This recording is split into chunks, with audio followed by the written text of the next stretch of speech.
lowering the gaze from the dunya. لا تمدن عينيك إلى ما متعنا به أزواجا منهم. Direct not thine eyes willfully at what we have bestowed upon them.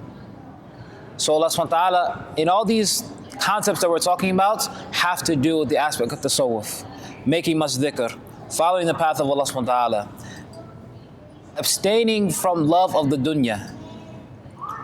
Because the scholars mentioned that the concept of being a person who's considered to be what they say in Arabic as a zuhad, someone who practices the aspect of abstaining from worldly things. It's not that they don't have worldly things, because there's a reality to that. For example, everyone needs to have clothing, everyone needs to have housing, everyone needs to have food, and all these things can be considered things that are a part of the dunya.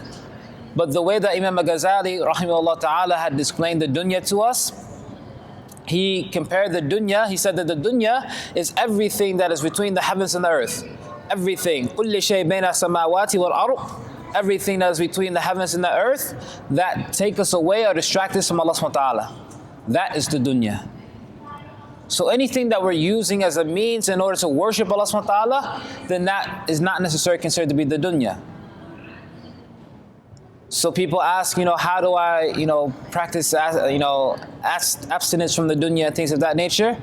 The way that you do this is that you only take from the dunya that which you need to worship Allah subhanahu wa ta'ala. And that you don't have a love for the dunya in your heart. Because some people can be zuhad or consider themselves to be zuhad or try to be zuhad, meaning they're trying to abstain, but they still have a love for the dunya. And that's even worse than a person who has a lot of the dunya but doesn't have a love for it. So it's worse to not have, but long and love and lust after it, than it is to actually have it, but not have a love for it. And this is the example that we see, for example, with the likes of Uthman ibn Affan, or the great example of Abdurrahman ibn Auf.